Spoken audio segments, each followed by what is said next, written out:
As we look ahead, we must also address the rise of violence against innocent Palestinians on the West Bank and set the conditions for a better future, including a two-state solution where Israel enjoys security and peace and full recognition and normalized relations with all its neighbors, where Palestinians live in security, dignity, and self-determination in a state of their own. Progress toward peace will put us in a stronger position to deal with the ongoing threat posed by Iran. Together we must deny oxygen to its terrorist proxies, which have called for more October 7th and ensure that Iran will never, ever obtain a nuclear weapon.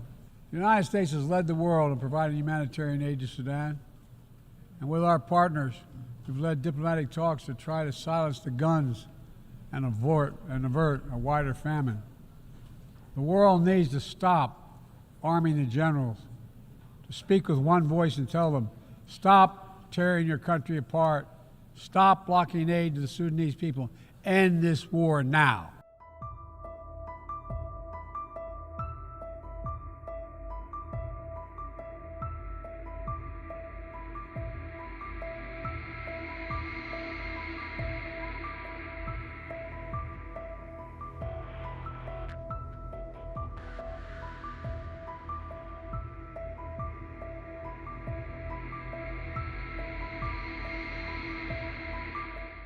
My fellow leaders, today is the fourth time I've had the great honor of speaking to this assembly as President of the United States. It'll be my last. I've seen a remarkable sweep of history. I was first elected to office in the United States of America as a U.S. Senator in 1972. Now, I know I look like I'm only 40. I know that. I was 29 years old. Back then, we were living through an inflection point, a moment of tension and uncertainty. The world was divided by the Cold War. The Middle East was headed toward war. America was at war in Vietnam. At that point, the longest war in America's history. Our country was divided and angry, and there were questions about our staying power and our future. But even then, I entered public life not out of despair, but out of optimism. The United States and the world got through that moment. It wasn't easy or simple, without significant setbacks. But we would go on to reduce the threat of nuclear weapons through arms control, and then go on to bring the Cold War itself to an end. Israel and Egypt went to war, but then forged a historic peace. We ended the war in Vietnam. The last year in Hanoi, I met with the Vietnamese leadership. We elevated our partnership to the highest level. It's a testament to the resilience of the human spirit and the capacity for reconciliation. That today, the United States and Vietnam are partners and friends. And it's proof that even from the horrors of war, there's a way forward. Things can get better. We should never forget that. I've seen that throughout my career. In the 1980s, I spoke out against apartheid in South Africa. And then I watched the racist regime fall. In the 1990s, I worked to hold Milosevic accountable for war crimes. He was held accountable. At home, I wrote and passed the Violence Against Women Act to end the scourge of violence against women and girls, not only in America, but across the world, as many of you have as well. But we have so much more to do, especially against rape and sexual violence as weapons of war and terror. We were attacked on 9/11 by al-Qaeda and Osama bin Laden. We brought him justice. Then I came to the presidency at another moment of crisis and uncertainty. I believed America had to look forward. New challenges, new threats, new opportunities were in front of us. We needed to put ourselves in a position to see the threats, to deal with the challenges, and to seize the opportunities as well. We need to end the era of war that began on 9/11. As Vice President to President Obama, he asked me to work to wind down the military operations in Iraq, and we did, painful as it was. When I came to office as president, Afghanistan had replaced Vietnam as America's longest war. I was determined to end it, and I did. It was a hard decision, but the right decision. 4 American presidents had faced that decision, but I was determined not to leave it to the 5th. It was a decision accompanied by tragedy. 13 brave Americans lost their lives, along with hundreds of Afghans in a suicide bomb. I think those lost lives, I think of them every day. I think of all the 2,461 U.S. military deaths over a long 20 years of that war. 20,744 American servicemen wounded in action. I think of their service, their sacrifice, and their heroism. I know other countries lost their own men and women fighting alongside us. We honor their sacrifices as well. To face the future, I was also determined to rebuild my country's alliances and partnerships to a level not previously seen. We did just that, from traditional treaty alliances to new partnerships like the Quad with the United States, Japan, Australia, and India. I know many look at the world today and see difficulties and react with despair, but I do not. I won't. As leaders, we don't have the luxury. I recognize the challenges from Ukraine to Gaza to Sudan and beyond.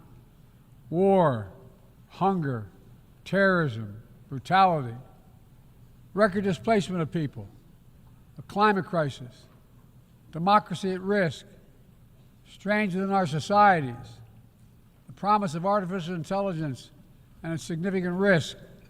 The list goes on. But maybe because all I've seen and all we have done together over the decades, I have hope. I know there is a way forward. In 1919, the Irish poet William Butler Yeats described a world, and I quote, "where things fall apart, the center cannot hold, mere anarchy is loosed upon the world," end of quote. Some may say those words describe the world not just in 1919, but in 2024. But I see a critical distinction. In our time, the center has held. Leaders and people from every region and across the political spectrum have stood together, turned the page. We turned the page in the worst pandemic in a century.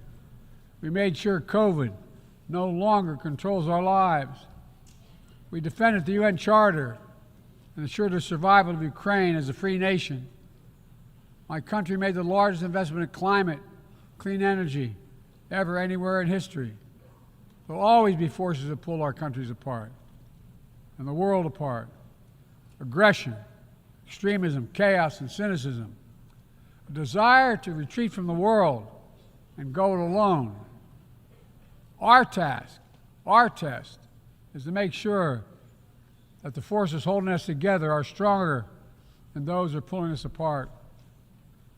That the principles of partnership that we came here each year to uphold can withstand the challenges.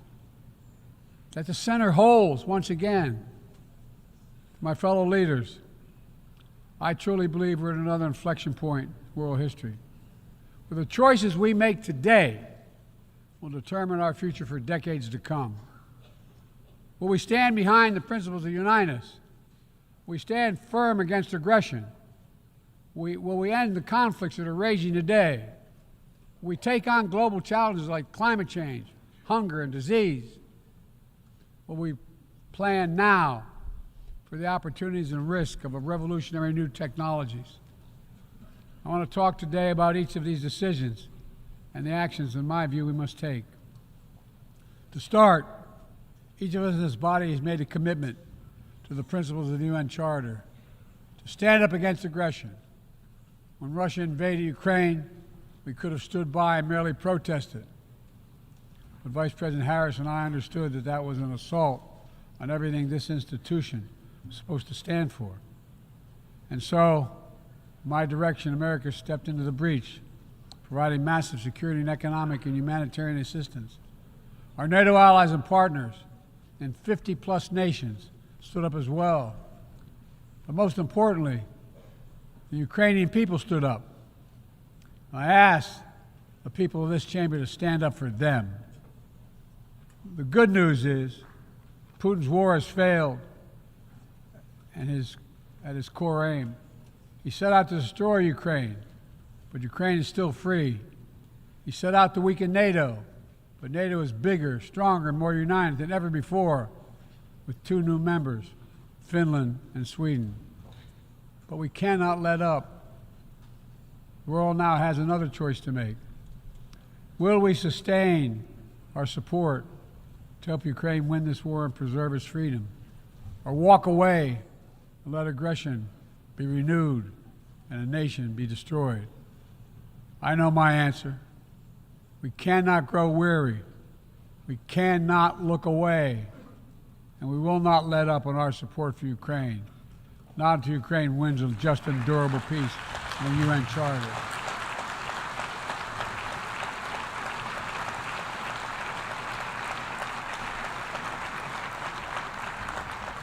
We also need to uphold our principles as we seek to responsibly manage the competition with China so it does not veer into conflict.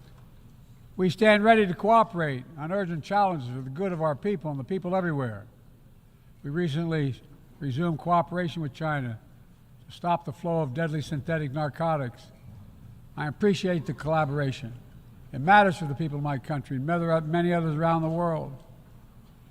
On matters of conviction, the United States is unabashed, pushing back against unfair economic competition, against military coercion of other nations in the South China Sea, in maintaining peace and stability across the Taiwan Straits, in protecting our most advanced technologies so they cannot be used against us or any of our partners.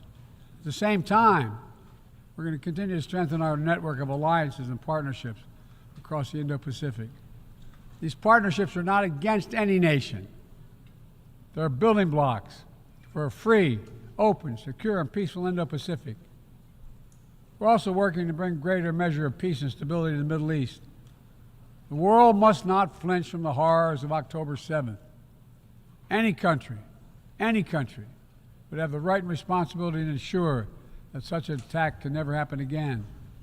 Thousands of armed Hamas terrorists invaded a sovereign state, slaughtering and massacring more than 1,200 people, including 46 Americans, in their homes and at a music festival. Despicable acts of sexual violence, 250 innocents taken hostage. I've met with the families of those hostages. I've grieved with them. They're going through hell. Innocent civilians in Gaza are also going through hell. Thousands and thousands killed, including aid workers. Too many families dislocated, crowding into tents, facing a dire humanitarian situation. They did not ask for this war that Hamas started. I put forward with Qatar and Egypt a ceasefire and hostage deal. It's been endorsed by the UN Security Council.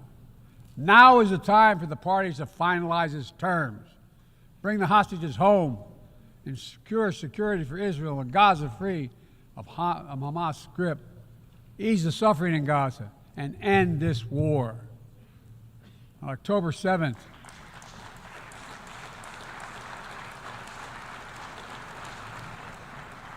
since October 7th, we've also been determined to prevent a wider war that engulfs the entire region. Hezbollah, unprovoked, joined the October 7th attack, launching rockets into Israel. Almost a year later, too many on each side of the Israeli-Lebanon border remain displaced. A full-scale war is not in anyone's interest. Even if the situation has escalated, a diplomatic solution is still possible. In fact, it remains the only path to lasting security to allow the residents from both countries to return to their homes and the border safely. And that's what we're working tirelessly to achieve. As we look ahead, we must also address the rise of violence against innocent Palestinians on the West Bank and set the conditions for a better future, including a two-state solution where the world where Israel enjoys security and peace and full recognition and normalized relations with all its neighbors, where Palestinians live in security, dignity, and self-determination in a state of their own.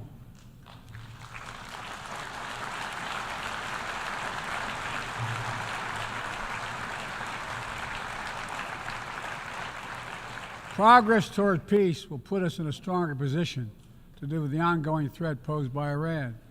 Together we must deny oxygen to its terrorist proxies, which have called for more October 7th and ensure that Iran will never, ever obtain a nuclear weapon. Gaza is not the only conflict that deserves our outrage. In Sudan, a bloody civil war unleashed one of the world's worst humanitarian crises. 8 million on the brink of famine. Hundreds of thousands already there. Atrocities in Darfur and elsewhere. The United States has led the world in providing humanitarian aid to Sudan. And with our partners, we've led diplomatic talks to try to silence the guns and avert a wider famine.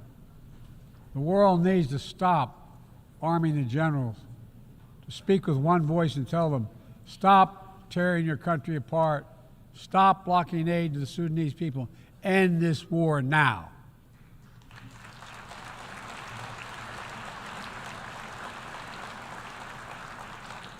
But people need more than the absence of war. They need a chance to live in dignity. They need to be protected from the ravages of climate change, hunger, and disease. Our administration has invested over $150 billion to make progress and other sustainable development goals. It includes $20 billion for food security, over $50 billion for global health. We've mobilized billions more in private sector investment. We've taken the most ambitious climate action in history. We've moved to rejoin the Paris Agreement on day one. And today, my country is finally on track to cut emissions in half by 2030. On track to honor my pledge to quadruple climate financing to developing nations with $11 billion thus far this year. We've rejoined the World Health Organization, donating nearly 700 million doses of COVID vaccine to 117 countries. We must now move quickly to face Mpox outbreak in Africa. We're prepared to commit $500 million to help African countries prevent and respond to Mpox and to donate 1 million doses of Mpox vaccine now.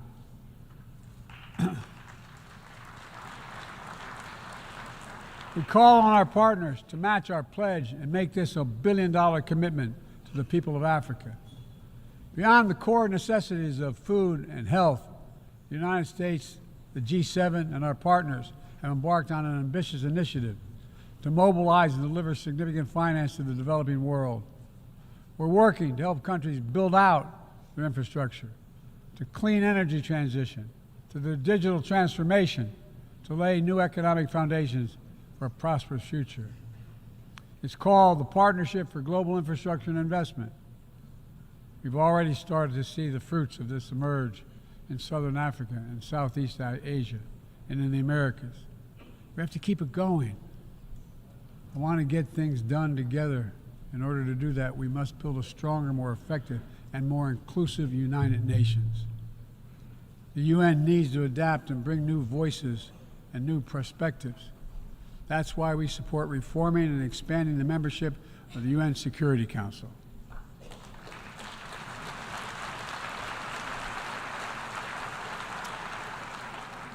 Our UN ambassador just laid out our detailed vision to reflect today's world, not yesterday's. It's time to move forward.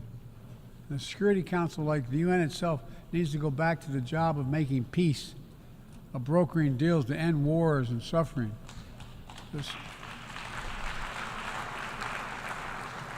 And to stop the spread of the most dangerous weapons, of stabilizing troubled regions in East Africa, from East Africa to Haiti, to Kenya-led mission that's working alongside the Haitian people to turn the tide.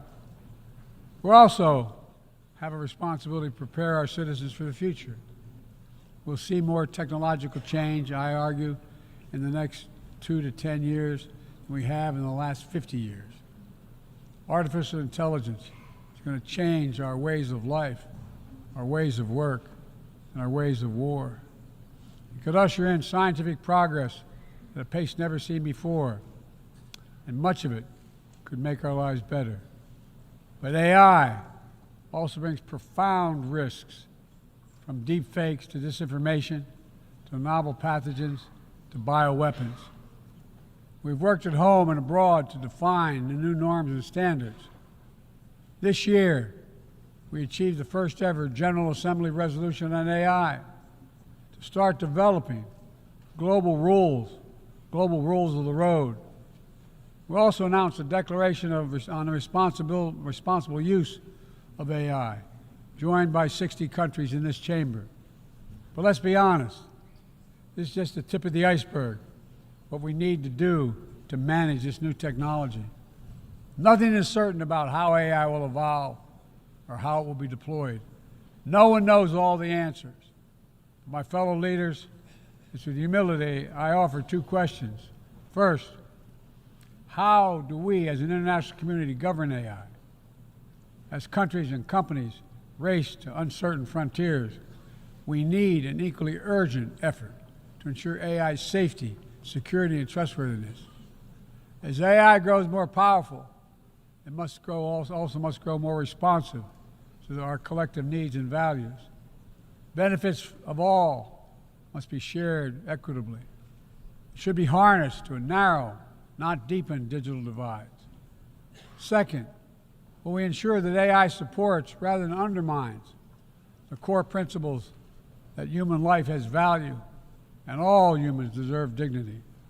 We must make certain that the awesome capabilities of AI will be used to uplift and empower everyday people, not to give dictators more powerful shackles on the human spirit. In the years ahead, there may well be no greater test of our leadership than how we deal with AI. Let me close with this. Even as we navigate so much change, one thing must not change. We must never forget who we're here to represent. We, the people. These are the first words of our Constitution, the very idea of America. They inspired the opening words of the UN Charter. I made the preservation of democracy the central cause of my presidency. This summer, I faced a decision whether to seek a second term as president. It was a difficult decision. Being president has been the honor of my life. There's so much more I want to get done. As much as I love the job, I love my country more. I decided after 50 years of public service, it's time for a new generation of leadership to take my nation forward.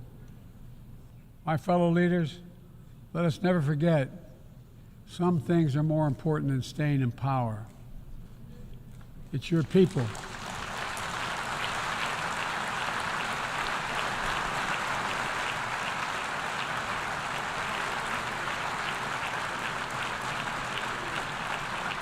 It's your people that matter the most.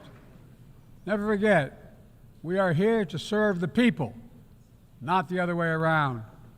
Because the future will be won by those who unleash the full potential of their people, to breathe free, to think freely, to innovate, to educate, to live and love openly without fear. That's the soul of democracy. It does not belong to any one country. I've seen it all around the world, and the brave men and women who ended apartheid, brought down the Berlin Wall, fight today for freedom and justice and dignity. We saw it, that universal yearning for rights and freedom in Venezuela, where millions cast their vote for change that hadn't been recognized. But it can't be denied. The world knows the truth. We saw it in Uganda, LGBT activists demanding safety and recognition of their common humanity. We see it in citizens across the world peacefully choosing their future. From Ghana to India to South Korea, nations representing 1/4 of humanity who will hold elections this year alone. It's remarkable, the power of we the people, that makes me more optimistic about the future than I've ever been. Since I was first elected to the United States Senate in 1972, every age faces its challenges. I saw it as a young man. I see it today. But we are stronger than we think. We're stronger together than alone. And what the people call impossible is just an illusion. Nelson Mandela taught us, and I quote, "It always seems impossible until it's done. It always seems impossible until it's done." My fellow leaders, there is nothing that's beyond our capacity if we work together. Let's work together. God bless you all, and may God protect all those who seek peace. Thank you.